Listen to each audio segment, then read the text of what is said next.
jauh, sholat yang belum terjaga. Akhlak tinggal lakunya dengan guru masih tidak sopan.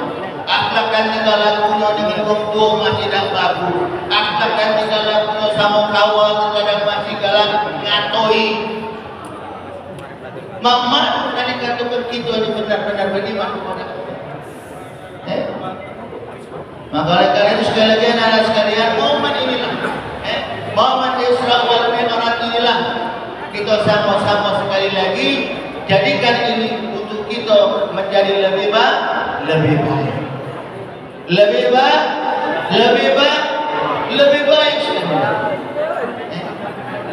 Mak mana cara agar kita baik? Aqimis sholat yang kedua dalam rukun Islam kita. Menjaga sholat. Ingat yang kedua posisi kita sholat, baru selanjutnya zakat, puasa, haji. Kenapa? Karena kalau sholat sudah bagus, anak-anak sekalian, zakat, puasa, haji kita bisa jadi ditolak oleh Allah Subhanahu wa Ta'ala. Tidak ada nilai di hadapan Allah Subhanahu wa Ta'ala. Ini kakek dalam lagi kita sebulan lagi insya Allah masuk ke bulan suci Ramadan. Hati-hati, jangan sampai kakek kita puasa, pas sholat masih asik main sholatnya tidak jago. Itulah karena puasanya tidak menjadi puasa yang punya nilai di hadapan Allah Subhanahu wa Ta'ala. Ini pelajaran juga kita ingatkan, adik-adik ingatkan ke depan nanti insya Allah sebulan lagi kita masuk bulan suci Ramadan. Sebelum masuk bulan Ramadan maka hari ini kita perbaiki diri kita. Tadi saya katakan di awal yang sholatnya belum bagus, sholatnya dijaga. Karena kalau sholatnya tidak bagus jadi yang digosan katanya bisa jadi kita dilakukan tidak ada nilai di hadapan Allah Subhanahu wa Ta'ala. Anak-anakku yang insya Allah sama-sama rahmat Allah Subhanahu wa Ta'ala, ini yang harus sama-sama kita introspeksi dalam diri kita, yang harus sama-sama kita lihat ke dalam diri kita. Bagaimana sholat? Bagaimana sholat? Ini penting sekali lagi. Karena terkadang maaf banyak kita lihat di luar belah remaja masih muda-muda seperti kalian, ketika datang waktu sholat asik santai baik, asik dengan HP itu, asik dengan urusan dunia dia, asik baik. Padahal nauzubillah kita ini anak-anak sekalian dikawal oleh dua malaikat Allah. Sebelah kanan kita malaikat apa? Sebelah kanan kita malaikat apa? Sebelah kanan malaikat apa? Raqib. Sebelah kiri malaikat apa? Ati. Apa tugas malaikat Raqib? Mencatat amalan baik. Jadi kalau dalam kehidupan kita bagus, maka insya Allah catatannya tidak ada yang terlewatkan oleh malaikat Raqib. Begitu juga sebaliknya, malaikat Ati yang mencatat selalu setiap akhlak kita laku kita yang tidak sesuai dengan ajaran Allah Subhanahu wa Ta'ala. Semuanya anak-anak sekalian tidak ada yang terlewat dari catatan dua malaikat Allah. Kalau di masjid ada kamera CCTV di depan, dan di sini kita lihatkan. Kalau kita keluar, tidak ada baca lagi mantap. Tapi kalau kamera Allah, Raqib dan Atid, kemanapun kita berada selalu dan mencatat semua perbuatan amal dan tingkah laku kita. Nauzubillah. Anak-anak sekalian, nggak usah dikatakan seperti ini agar sekali lagi kita sama-sama ingat. Dalam dunia ini jangan selalu murah-murah terus. Jangan main-main terus. Lihatin apa kamu? Lihatin apa? Baru lihat layar itu. Katronian. Katronian. Anak sekalian, ingat jangan sampai dunia kita bukan kita tidak boleh cari dunia, boleh cari dunia, cari kebahagiaan dunia, tapi jangan sampai lupa ibadah kepada Allah. Boleh main HP, tapi jangan sampai karena HP kamu lupa jangan sampai karena HP kamu kurang aja dengan waktu, jangan sampai karena HP kamu tidak sopan dengan guru, jangan sampai itu terjadi.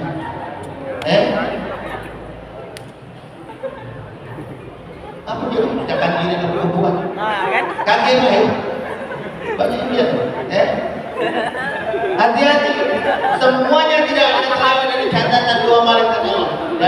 perlu kita waspada, yang perlu kita takutkan, setiap catatan-catatan itu nantinya akan dimintai pertanggungjawaban oleh Allah Subhanahu wa Ta'ala. Setiap akhlak, setiap tingkah laku kita yang kita lakukan, semuanya akan dimintai pertanggungjawaban oleh Allah Subhanahu wa Ta'ala. Kalau kita bagus, insya Allah, alhamdulillah, kebahagiaan yang kita dapat. Tapi ketika catatannya banyak merahnya, nah, hati-hati, hati-hati. Malaikat Malik, tahu malaikat Malik? Siapa? Siapa malaikat Malik? Hah? Tahu kenalan di mana kamu sama malaikat Malik? Ya, malaikat Malik serang. Serang. Apalagi ketika melihat si bulan ini, udah ini, kemarin waktu bodoh kemarin di sekolah kurang ajar sama gurunya, sama hubungannya tidak bagus. Nah, kata malaikat hati-hati. Ini yang kita takutkan anak sekarang. فَمَنْ يَعْمَلْ مِثْقَالَ ذَرَّةٍ خَيْرًا يَرَهُ وَمَنْ يَعْمَلْ مِثْقَالَ ذَرَّةٍ شَرًّا يَرَهُ. Setiap kebaikan yang kita lakukan walaupun kecil sebesar biji zarrah, maka insya Allah kebaikan itu akan memberikan kebahagiaan kepada kita.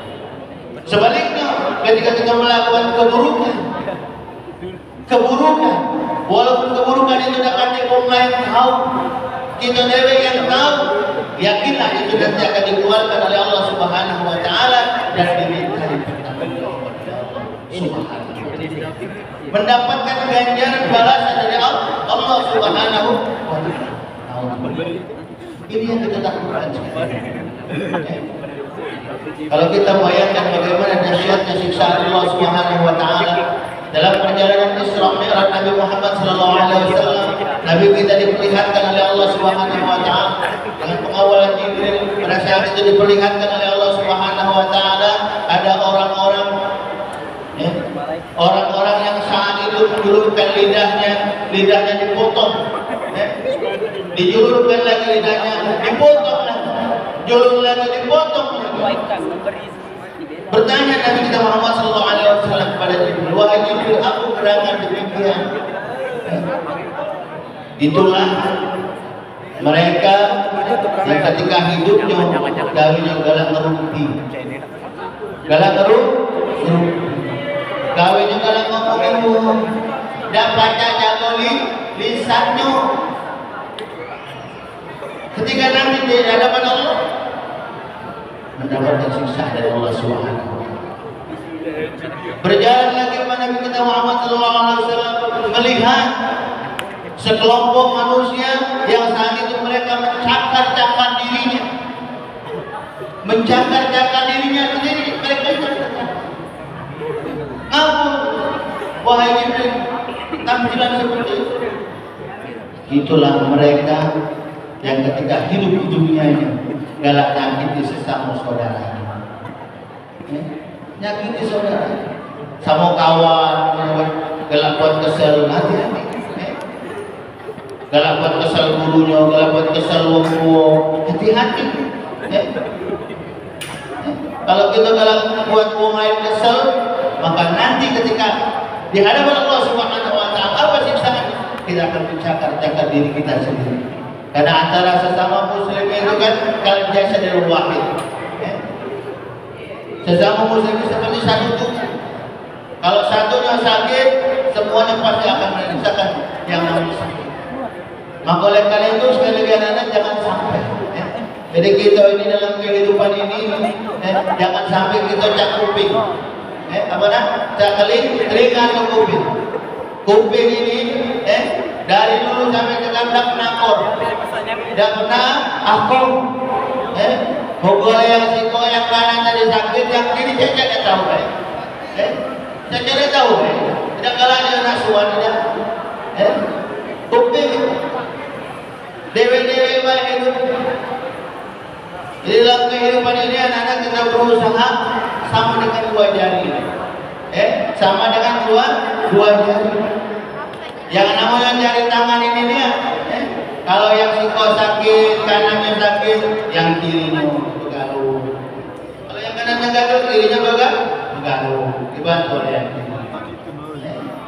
Jadi saling tolong, saling bantu. Itu dalam kehidupan kita. Jangan sampai kita hidup dewe-dewe, apalagi hidup dalam kesalahan. Dia mau dengar apa nasihat guru kita, dia mau dengar apa nasihat orang tua kita, dia mau dengar nasihat kawan kita yang baik, agar kita menjadi orang-orang yang baik.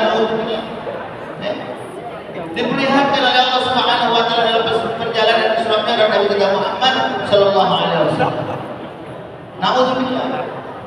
Di situ juga Nabi kita Muhammad sallallahu alaihi wasallam diperlihatkan oleh orang-orang yang saat itu membawa kayu bakar.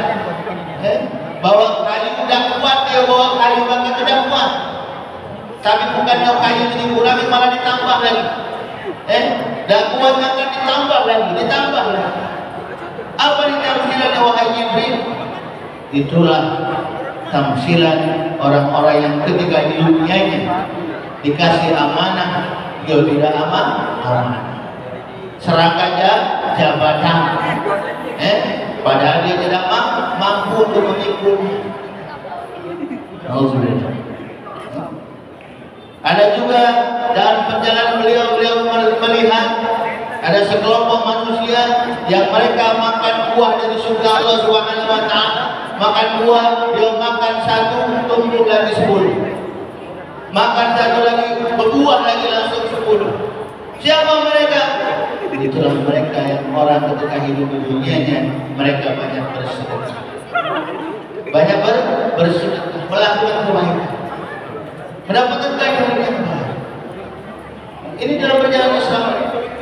Maka oleh karena itu dari tamsilan yang diperlihatkan oleh Allah Subhanahu wa taala disampaikanlah kepada kita agar apa? Agar kita ini sekali lagi ingat dalam hidup. Jangan sampai maaf kita udah sholat senang baik, dan sholat ketawa baik, dan sholat meringis baik, tidak pernah ke masjid ketawa. Jangan. Jangan.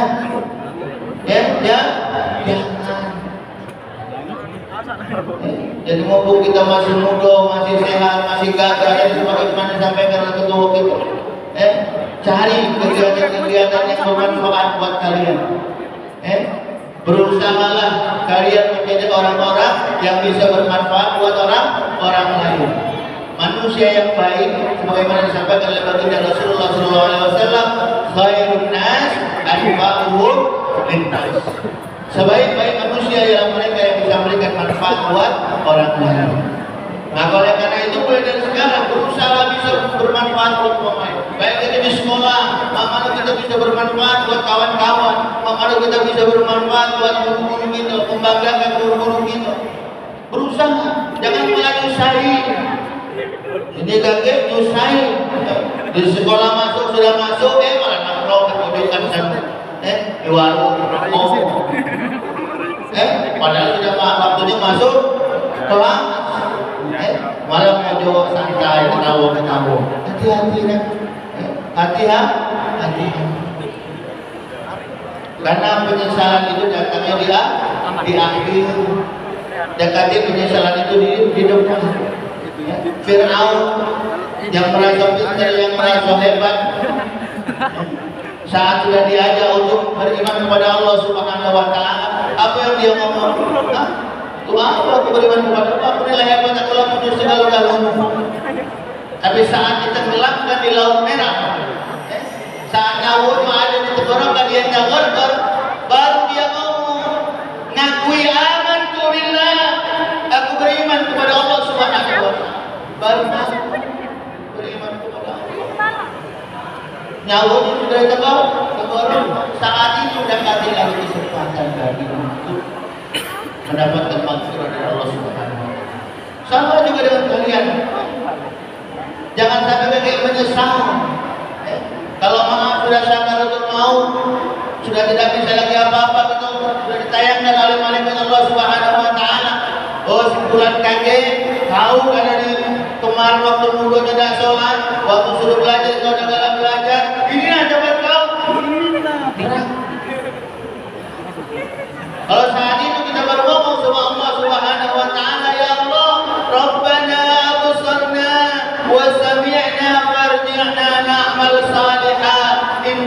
minum. Ya Allah, aku melihat ya Allah orang-orang yang kau siksa karena ketika hidup di dunia yang mereka lalai. Ketika kau kasih kesempatan untuk beribadah, sholat, ibadah, ketika kau kasih kesempatan untuk belajar, tidak adalah belajar menuntut ilmu ya Allah. Aku melihat mereka disiksa, menjerit, menahankan sakit rintihan ya Allah. Aku mendengar mereka menangis berhenti menahan sakit ya Allah.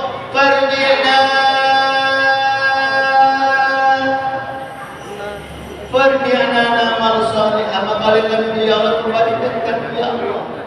Jangan kau cabut nyawa kami hari ini, karena kami masih banyak dosa, kami masih banyak salah ya Allah. Jangan kau cabut nyawa kami hari ini. Fardi'na, kembalikan kami. Inna mungkin karena kita berdua. Kalau saat itu anak sekalian kalian bermohon sama Allah dan kasih lagi kesempatan.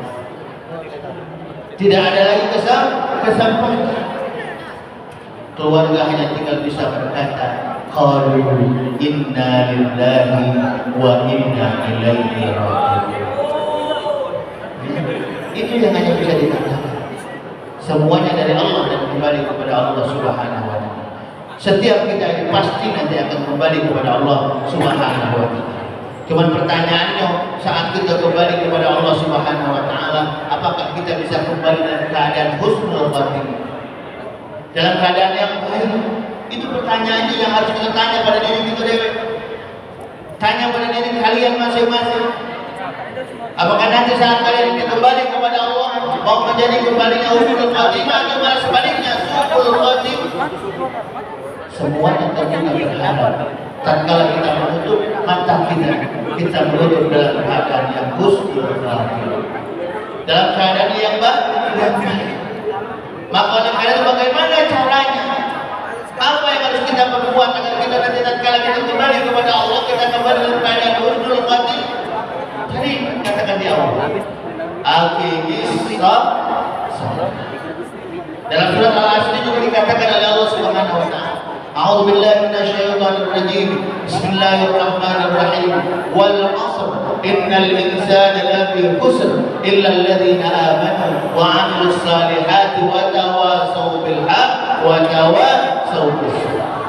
Demi masa kata Allah, innal insana lafi khusr, sesungguhnya anak-anak sekalian kita manusia di dalam keadaan merugi kata. Ini Allah yang bersumpah demi waktu.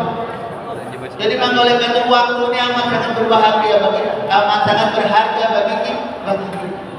Makanya kita menggunakan waktu dengan sebaik-baiknya. Mana caranya agar kita tidak menjadi orang-orang yang merugi? Dalam lanjutan ayat itu apa? Illal ladzina amanu, beriman kepada Allah. Mana cara kita beriman? Dibuktikan kita sholat. Yang kedua apa? Wa amilus shalihat, berbuat baik, beramal soleh. Baik itu tadi saya katakan di awal, dengan kawan, dengan teman, dengan guru-guru, apalagi di kelompok itu harus baik akhlak. Dan terakhir apa? Wa tawasaw bil haqq wa tawasaw bis sabr, saling dengan mengingatkan. Itulah kita perlu dalam satu majelis-majelis ilmu seperti ini. Agar apa? Agar ada yang nasihati kita jika kita lalai, agar ada yang ingatkan kita jika kita lupa. Ya pada akhirnya kita semua sekali lagi berharap dari majelis-majelis seperti ini akan membawa kita kepada kebahagiaan tatkala kita kembali kepada Allah Subhanahu wa taala. Insyaallah, amin ya rabbal alamin. Ini saja yang dapat kita sampaikan.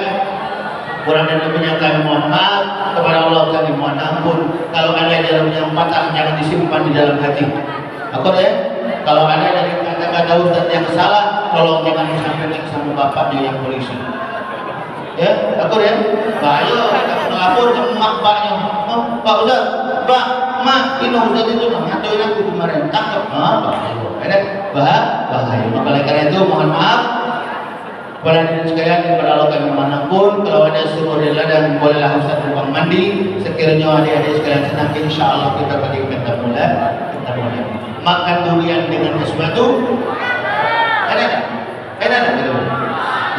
Makan durian dengan es batu. Cukup sekian. Wassalamualaikum warahmatullahi wabarakatuh.